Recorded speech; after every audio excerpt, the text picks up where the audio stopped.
भक्तों, ओम नमः शिवाय, श्री शिवाय नमस्तुभ्यम, जय श्री महाकाल। भक्तों, आज की जो ये वीडियो है वो आपके जीवन में धन से रिलेटेड जो भी समस्याएं हैं, अगर आप आज के इस वीडियो के बताए गए उपाय को करते हैं तो आपके जीवन में जितनी भी धन से रिलेटेड समस्याएं हैं, अगर आप कोई कारोबार स्टार्ट किए हैं या कोई दुकान स्टार्ट किए हैं या कैसा भी काम स्टार्ट किए हैं और जिसमें आपको लगता है कि इसमें मेरे को बहुत ज्यादा फायदा हो, बहुत ज्यादा मुनाफा हो, और अगर आप कोई काम कर रहे हैं और चाहते हैं कि बस मेरे घर में बहुत ज्यादा पैसा बना रहे, कभी भी पैसे की कमी ना आए, या आप कोई भी काम शुरुआत कर रहे हैं या आपके घर का कोई व्यक्ति कोई नया काम शुरू कर रहा है या किसी काम के लिए वो चाहता है कि इस काम में मेरे को बहुत ज्यादा बरकत मिले, तरक्की मिले, माता लक्ष्मी मुझे आशीर्वाद दे, तो भक्तों आज की जो वीडियो है मात्र आपके लिए है। तो इस वीडियो को जितने भी लोग सुन रहे हैं, बस मेरी आपसे ये दरखास्त है कि इस वीडियो को अगर आपने पूरा 6 से 7 मिनट देख लिया, 7 से 8 मिनट की वीडियो होगी, और अगर आप इसको देख लिए और आपने इसमें से एक उपाय को भी कर लिया तो आपके जीवन काल में धन से रिलेटेड समस्या तो कभी नहीं होने वाली। जी हाँ भक्तों, धन से रिलेटेड समस्या कभी नहीं होने वाली और माता लक्ष्मी आपके घर में ही विराजमान होगी। तो भक्तों चलिए चलते हैं, जानते हैं और गुरुदेव जी ने आज की इस वीडियो में कौन से उपाय बताए हैं जिसको करने के मात्र से आपके घर की जो धन की है बरकत वो बढ़ती ही जाएगी और आपके घर में धन की कभी कमी नहीं होगी। तो भक्तों सबसे पहले उपाय की तरफ चलते हैं जो गुरुदेव जी ने बताया है कि कोई भी प्रदोष काल का दिन आता है, जैसे कि आज ही प्रदोष काल का दिन है या 19 जून को प्रदोष काल का दिन है, तो इस दिन आपको क्या करना है आइए जानते हैं। तो गुरुदेव जी कहते हैं कि सबसे पहले तो आपको करना क्या है कि 5 से 7 कौड़ी चाहिए इसमें, ठीक। 5 से 7 आपको कौड़ी दुकान में मिल जाएगी 7 से 8 रुपए की, वो आप 5 से 7 कौड़ी ले लें। उसके बाद आपको 5 से 7, ठीक, 5 से 7 जितने जितने आप मात्रा में कौड़ी लेंगे उतने मात्रा में ही आपको खड़ी हल्दी लेनी है। जो पिसी हुई हल्दी होती है ना, तो जिसको पीस के बनाते हैं, जो खड़ी हल्दी होती है वो चाहिए। तो आप पंसारी या किराने की दुकान में जाएंगे, बोलेंगे कि उनको खड़ी हल्दी दे दे, तो वो आपको खड़ी हल्दी दे देंगे। तो 5 से 7 खड़ी हल्दी ले लें और आपको करना क्या है कि एक लाल कपड़े में वो दोनों सामग्रियों को डाल देना। तो 5 से 7 कौड़ी, 5 से 7 खड़ी हल्दी। अब भक्तों गुरुदेव जी कहते हैं कि आपको उसको पोटली के रूप में बना लेना है। तो लाल कपड़े से एकदम बांध ले, पोटली बन जाएगी। अब आपको क्या करना है, गुरुदेव जी बोलते हैं कि माता लक्ष्मी जहां पर आपके घर के जो मंदिर है वहीं पर आपको माता लक्ष्मी की जहां पर प्रतिमा रखी हुई है, मूर्ति रखी हुई, जहां पर आप पूजा करते हैं, तो वहां पर प्रदोष काल वाले दिन आपको सुबह, दोपहर, शाम, इस उपाय को आप कभी भी कर सकते हैं। बस याद रखिए जो मैं आपको आगे बताऊंगा, माता लक्ष्मी के आगे इसको रख दें। अब आप जैसे भी पूजा करते हैं माता लक्ष्मी की, आप अपने हिसाब से पूजा करिए। अब करना ये गुरुदेव जी कहते हैं कि आपको एक अखंड ज्योति जलानी है। जी हाँ भक्तों, घी की गोल बाती की अखंड ज्योति जलानी, जो भुतनी नहीं चाहिए। और ये पूरे रात, मतलब पूरे प्रदोष काल के दिन आपको ये पूरे रात के लिए वो अखंड ज्योति जलेगी। इस चीज का आपको विशेष ध्यान देना, वो भुतनी नहीं चाहिए। उसके बाद भक्तों गुरुदेव जी कहते हैं कि अगले दिन, प्रदोष काल के जस्ट अगले दिन आपको ब्रह्म मुहूर्त के समय पे उठना है। अब ब्रह्म मुहूर्त के समय पे आप उठ गए, गुरुदेव जी कहते हैं कि आप स्नान करके माता लक्ष्मी की पूजा, आराधना, आरती कर ले। आरती करने के बाद वो लाल पोटली को उठाना है और आपके घर में जहां भी धन रखा जाता है, जहां भी आपका बिजनेस है, जहां पर वहां पर धन रखा जाता होगा, उसी जगह पे आपको लाल पोटली में वो जो दोनों सामग्री आपने रखी है, 5 से 7 कौड़ी, 5 से 7 खड़ी हल्दी, वो आपको लाल पोटली खोलनी नहीं है। कभी भी जीवन काल में लाल पोटली नहीं खोलनी है आपको। वो आपको अपने जहां पर धन रखते हैं वहीं पर आप रखते हैं। भक्तों गुरुदेव जी कहते हैं कि इस उपाय को करने मात्र से आपके जीवन में धन की इतनी ज्यादा बरकत होगी कि आप जो भी काम करेंगे, जो भी धंधा स्टार्ट करेंगे, जो भी आप नौकरी की तरफ जाएंगे, आपका प्रमोशन होगा, या कोई बिजनेस स्टार्ट कर रहे हैं या कोई दुकान स्टार्ट कर रहे हैं, आपको बहुत ज्यादा मुनाफा होने वाला है अगर आप इस तरीके से उपाय को करते हैं। ठीक है, तो भक्तों ये था पहला उपाय जो गुरुदेव जी ने बताया है धन प्राप्ति का। अब हम चलते हैं अपने अगले उपाय की तरफ, जिसमें गुरुदेव जी बताते हैं कि इसमें आपको करना क्या है, 11 आम की पत्ती चाहिए। अब जो 11 आम की पत्ती लेंगे तो आप 2 से 3 टेरी तोड़ लें, उसमें से 11 आम की पत्ती निकल जाएगी। इसमें आपको बस विशेष ध्यान देना है कि जो 11 आम की पत्ती लेंगे वो कहीं से कटी पिटी खंडित ना हो, ठीक, एकदम ताजी आम की पत्ती होनी चाहिए।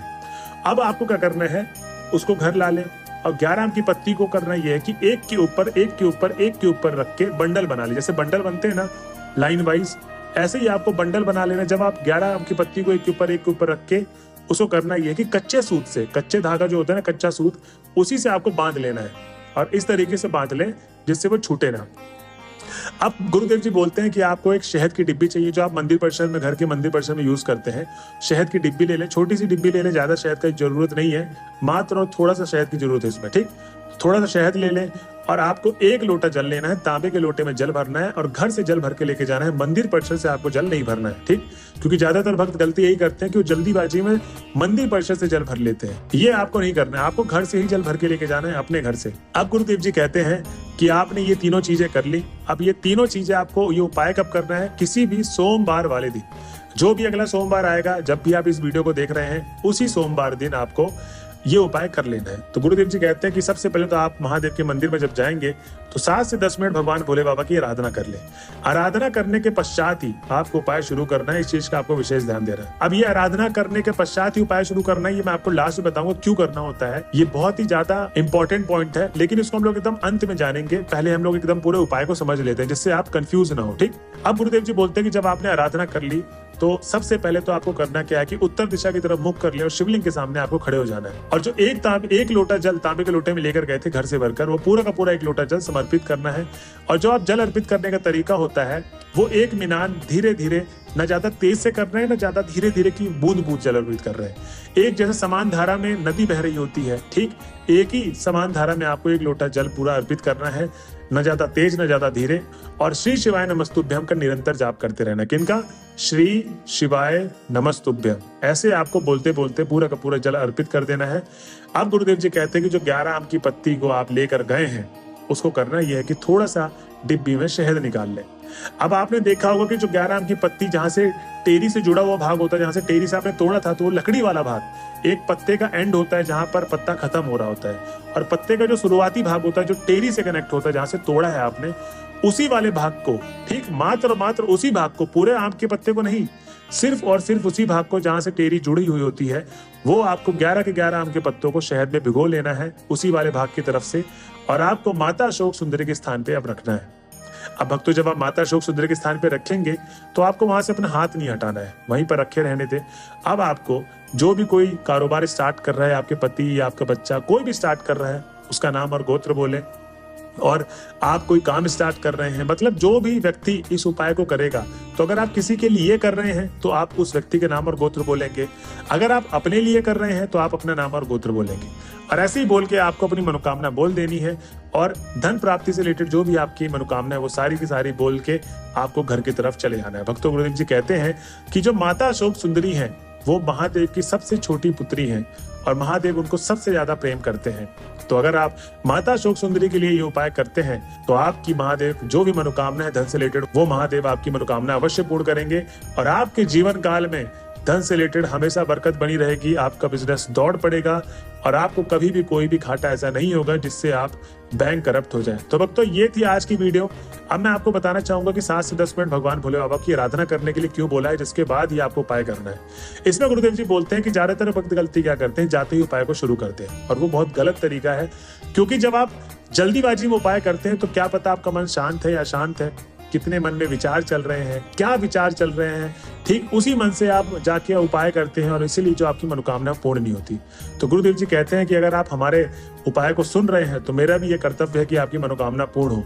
तो आपको करना यही है कि सबसे पहले तो आपको आराधना करनी है। जब आप आराधना करेंगे तो इससे होता क्या है कि महादेव की आपने आराधना की, आपके मन में कितने भी विचार चल रहे हो, आपका मन अशांत है, बहुत ज्यादा विचार चल रहे हैं, तो जब आप आराधना करते हैं ना भगवान भोले बाबा की, आपके मन से वो सारे के सारे विचार और आपका जो मन अशांत होता है वो एकदम समाप्त हो जाता है और एकदम लीन हो जाएगा, भगवान के अधीन हो जाएगा आपका मन, ठीक।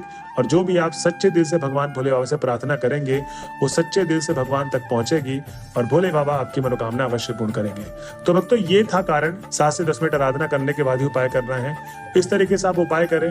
तो भक्तों, ये थी आज की वीडियो। अगर आप वीडियो के लास्ट तक आ गए हैं तो श्री शिवाय नमस्तुभ्यम लिखना ना भूलें। मिलते हैं अगले वीडियो में, जब तक के लिए बने रहे हमारे चैनल में। हर हर महादेव।